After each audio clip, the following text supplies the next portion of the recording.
Hey, Bill, it's such an honor to have you on the show. Oh, thanks for the invite. Let's go into a set of rapid fire questions. The first question I have is, if you had a chance to be the governor of North Carolina, what would you focus on? Well, I have a long-standing interest in environmental policy and conservation. And I think climate change is a huge threat to public health and the environment and the economy. And so I would focus on that. But I understand, I think I'm actually very pleased that Governor Cooper and his administration have provided a lot of leadership on green energy, clean energy, and adapting and planning for climate change. And as a segue to that, how would you educate the public the importance of conserving the environment? Mhm. Yeah, I think I would tie it to you've got to make it real to people in their communities, and I see it playing out in a lot of ways. We certainly have experienced some devastating flooding in North Carolina, and we're beginning to try to make our communities more resilient.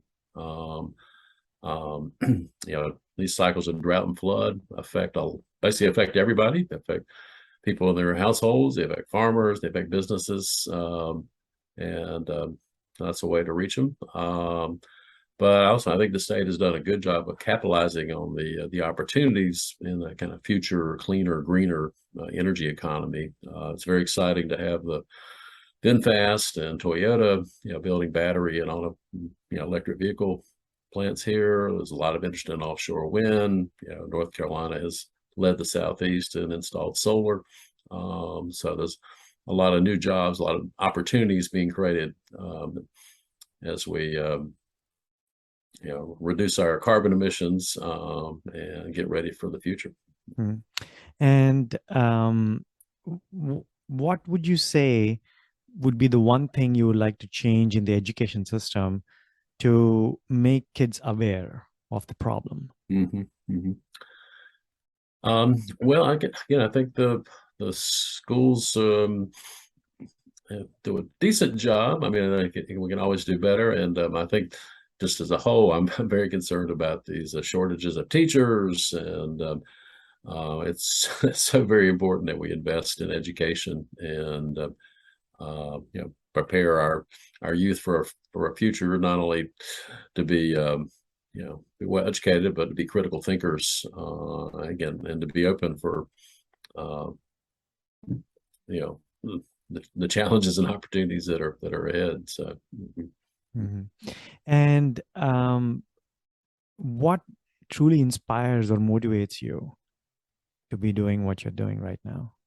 yeah, I work primarily on land conservation projects around the state, from the coast to the Piedmont to the mountains. And um, the the good thing about these kind of conservation projects is they're more tangible than like an environmental policy debate, or a debate over how many pounds of nitrogen to go into be released from a wastewater plant or something like that, because you can walk on them, you can see them, you can see critters, and you can see other people out either hiking or mountain biking or maybe horseback riding or just bird watching, hunting, fishing out on the land and enjoying it. So I'm really passionate about that's kind of a legacy, a personal legacy, but also a legacy for the state and and communities about protecting, setting aside some areas as the state grows, so that there's because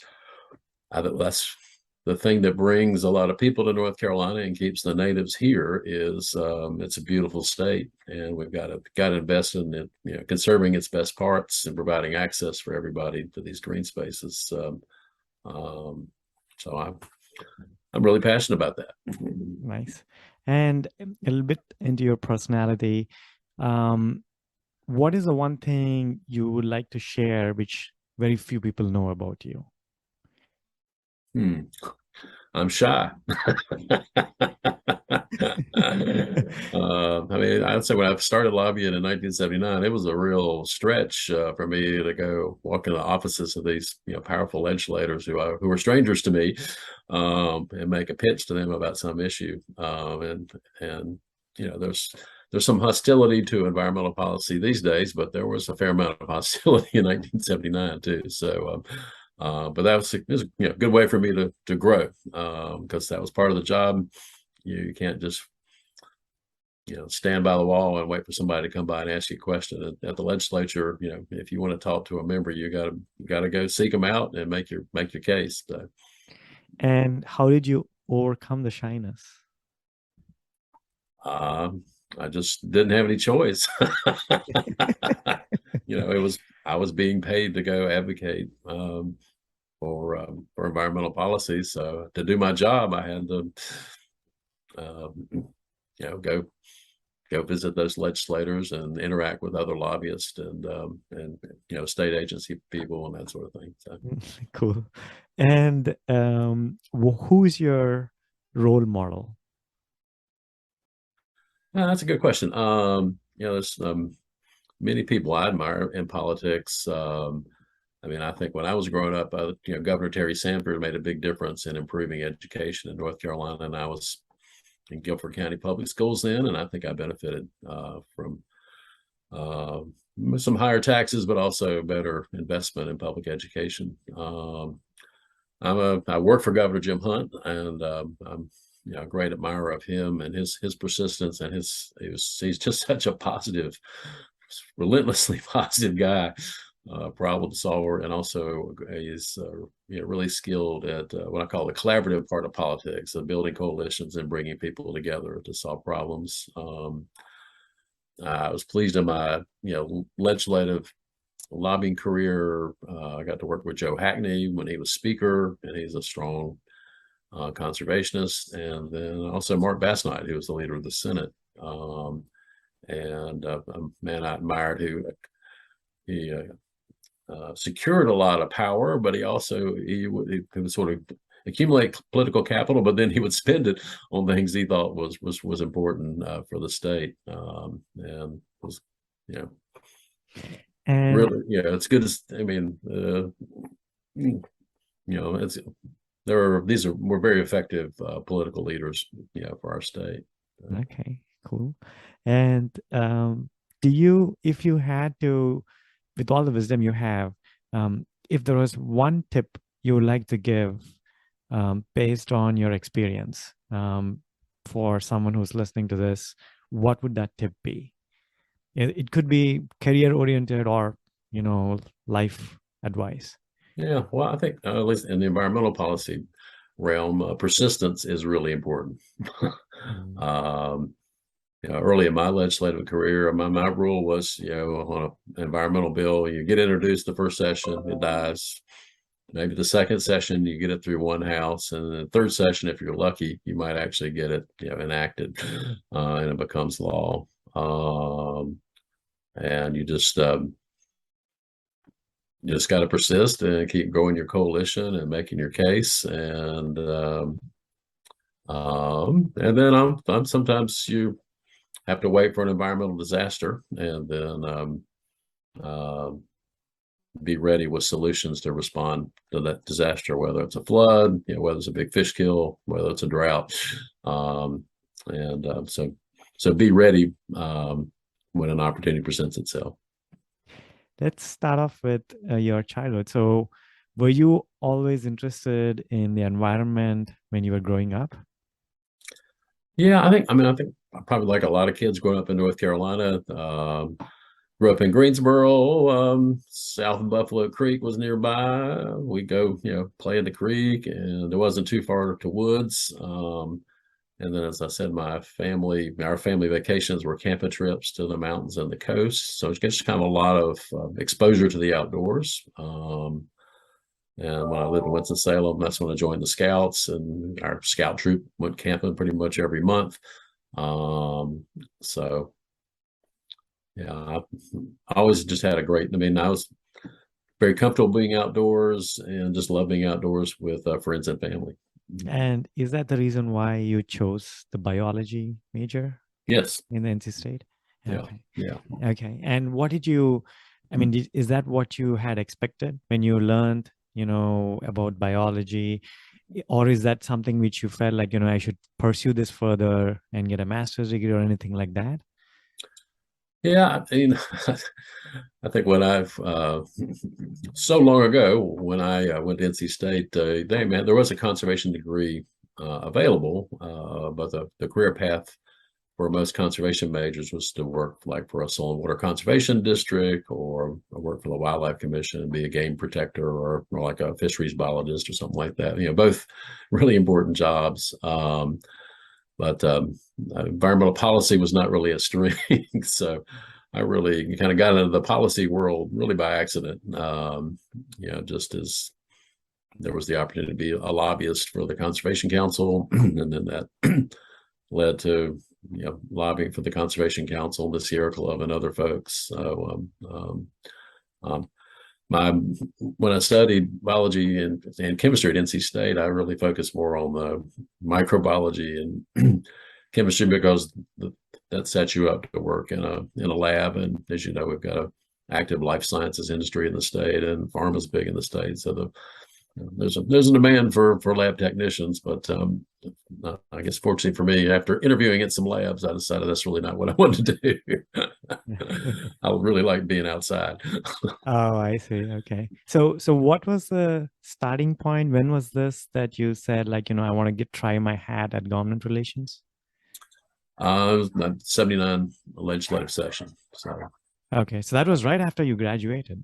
yeah, it was my first job out of college. Oh, And it's a classic. Sorry about the dogs there. that's fine. So I graduated from state. I actually graduated in December, and the legislative session started in January '79. And I looked doing my job search. I was calling people asking if they knew about opportunities. And David Martin, who was a physics professor at NC State, but also was president of the Conservation Councils. The Conservation Council was trying to figure out, well, how can we have a lobbyist in the '79 session? And he just said kind of casually, well, how would you like to be a lobbyist? So I said, well, I'll give it a try.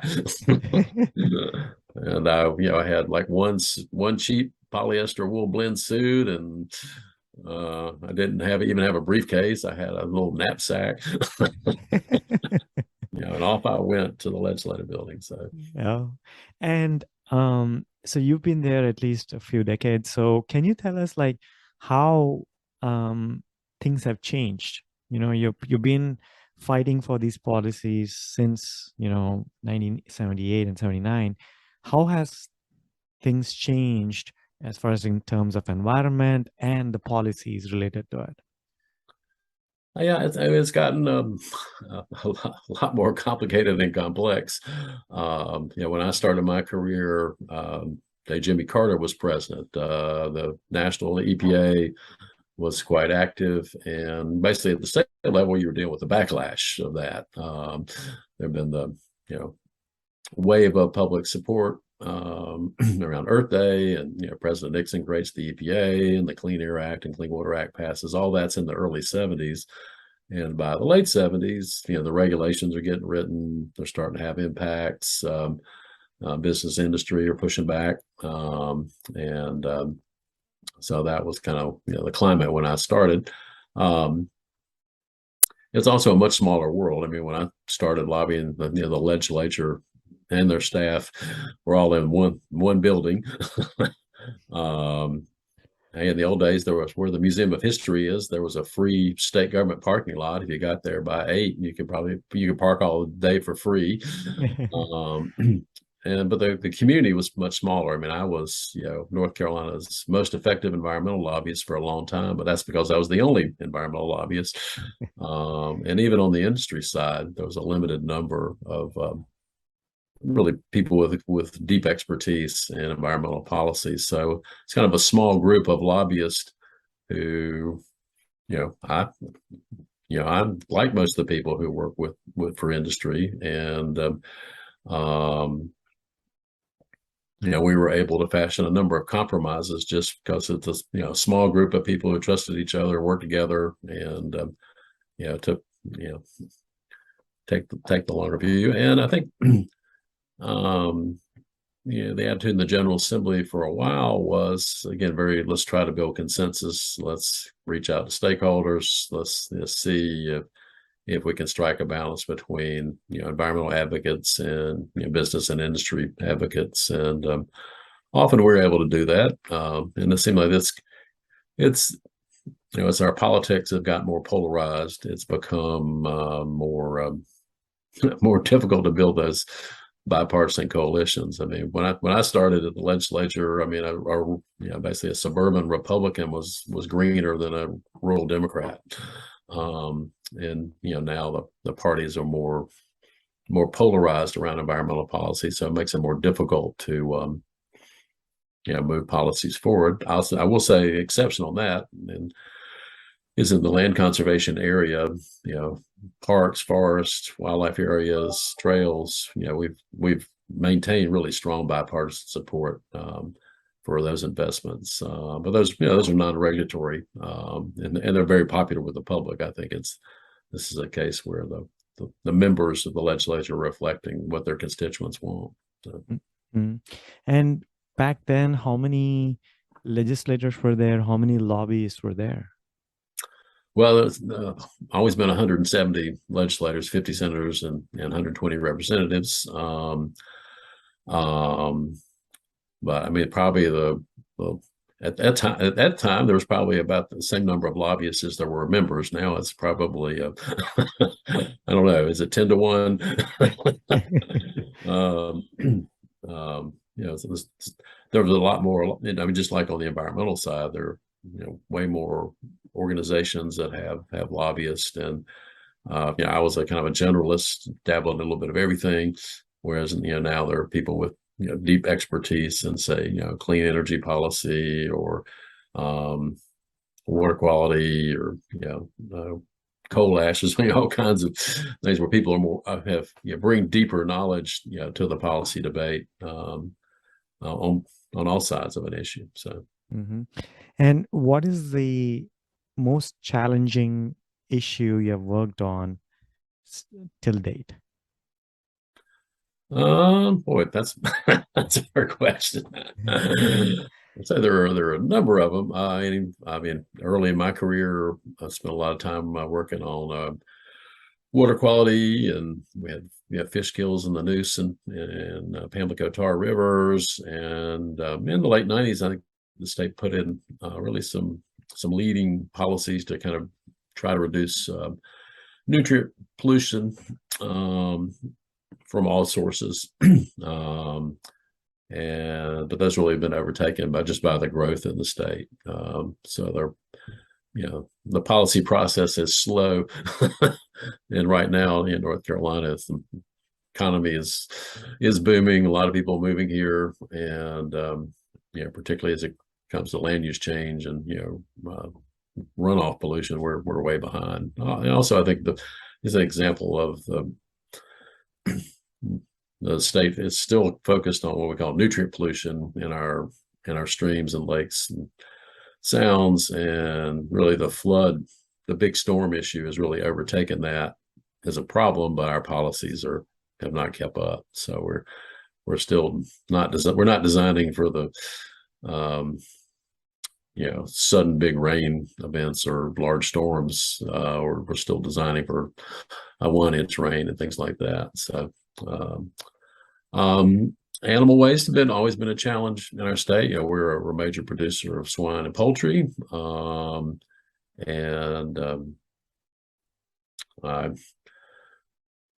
where the technology used to manage the waste there is really dates back to the 1980s. I think we could do a lot better there, and capturing the methane from swine, and the better use of the manure and so on, and better treatment of the people that live next to those facilities.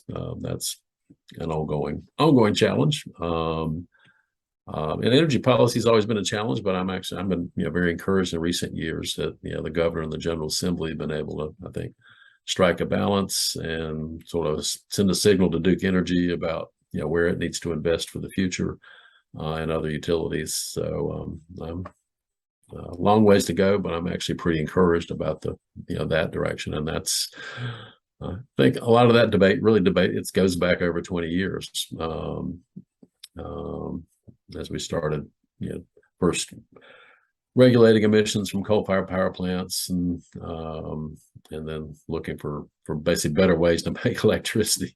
So, So if I have to understand this as a layman, is conservation fund just strictly to conserve our parks and recreation and all of that stuff, or is it in general covering a wide area of aspects? Can you just explain what yeah, conservation fund is yeah, all about? yeah. I'll say, I mean, first, there are a number of nonprofit conservation organizations that do land conservation. And in North Carolina, we're blessed with really a great network of local land trusts that really serve all our counties. And the Conservation Fund, where I work, is really a national land conservation organization. We're actually spun out of the Nature Conservancy in 1985. And a couple of things that make us think make us distinctive is from our founding. We've had a dual charter of conservation and economic development. So we're trying to find those conservation projects that are good conservation, but also have economic benefits for the communities that they're located in. And the way we work is really work on behalf of agency partners. That can be county parks department, it can be the NC Forest Service, it can be the U.S. Forest Service or the U.S. Fish and Wildlife Service. They've done conservation planning. They've identified properties they think ought to be added, to or new units ought to be created.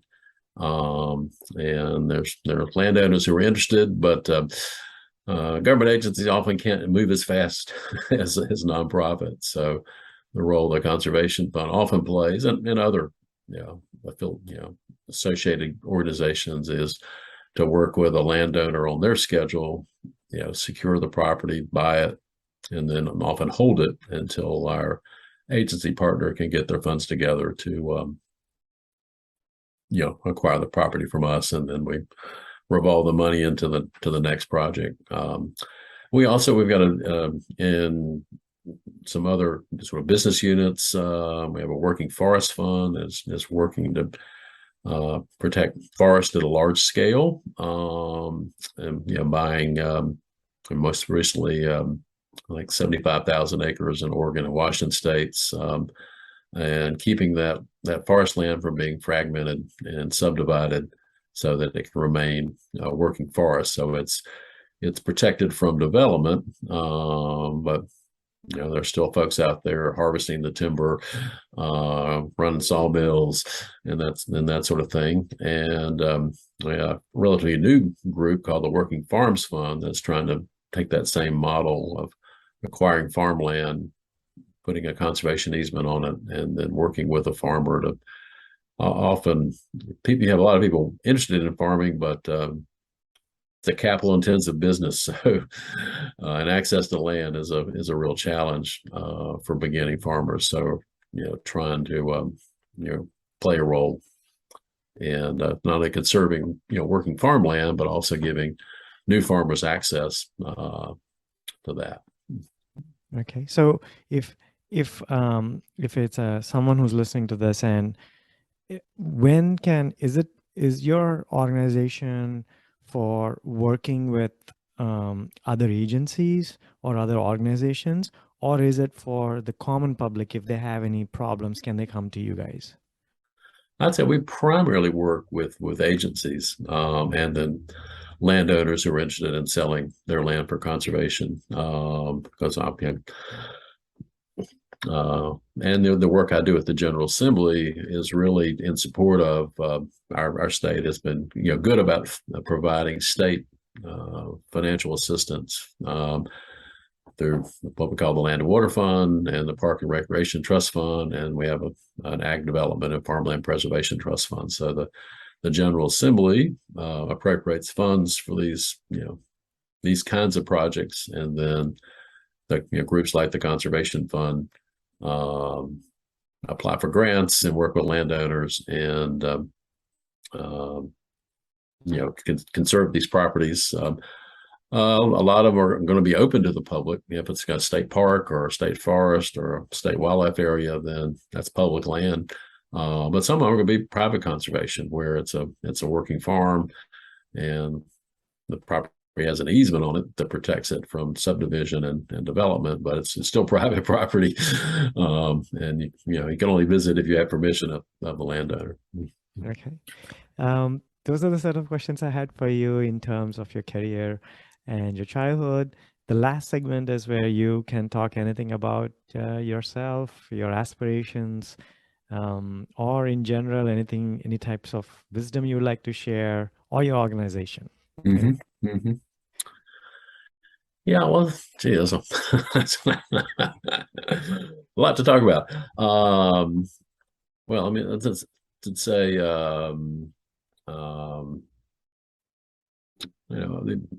know, I'm growing up in North Carolina. I think when I was born, it was like 4 million people in North Carolina. Now was it pushing 12? Um, um, I think in many aspects the environment is cleaner, even with a lot more people and a lot bigger economy. Particularly in the air quality area, we make huge strides in reducing emissions, not only carbon emissions, but soot and acid rain and those sorts of things. So, it leads me to be optimistic that we can tackle something like the climate crisis if we just work on it. If we challenge our engineers, come up with better technology, we make some behavior changes, and we're behind, and really need to up our game. There, but I do think there are opportunities for states like North Carolina that are, want to be part of the clean and green energy economy. I'm grateful for the legislature this last session. They provided generous funding for particularly for the park and land and water fund, and that gives groups like mine the tools we need to go protect key properties. For the state. But the growth is not letting up. So I hope in this next General Assembly coming in 2023 that we can sustain the level of funding that the General Assembly provided last year. We very much appreciate their support, and I think we can make a strong case that the appropriations they made have been well utilized, and they'll continue funding. I've also been excited about great interest in, I think it's driven part by the pandemic, but a lot of people want to get out, and our trail systems in the state really haven't kept up with the demand. And so there's an effort. Actually, 2023, the legislature is designated as Year of the Trail. And the legislature again provided some substantial funding for trails in 2021, and we hope we can keep those efforts moving in 2023.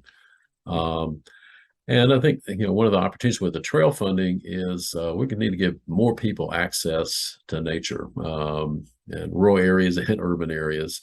They need to be safe places for people to walk or ride their bikes or get out. And we need to better connect our parks to our communities, so that it's seems kind of silly, but even here in Pittsburgh, if I want to go to some of the parks, I need to get in my car and drive to them, and I can't really easily or safely ride a bike or walk to them. So, and as you know, Pittsburgh is not a very big place. It will be pretty big pretty soon, but so I think access for all people, so everybody has access to open spaces in the woods is really important for our state. So. Great, Bill. It really pleasures me to say that we have good people fighting for the good causes, just like yourself. Thank you. It's such an honor to have you on the show. Well, again, thanks so much for the invitation and help. Thanks for helping spread the word. All right. Take That, care. lobbying it can be an honorable profession. Good words to end this show. Thank you so much again. All right, thank you.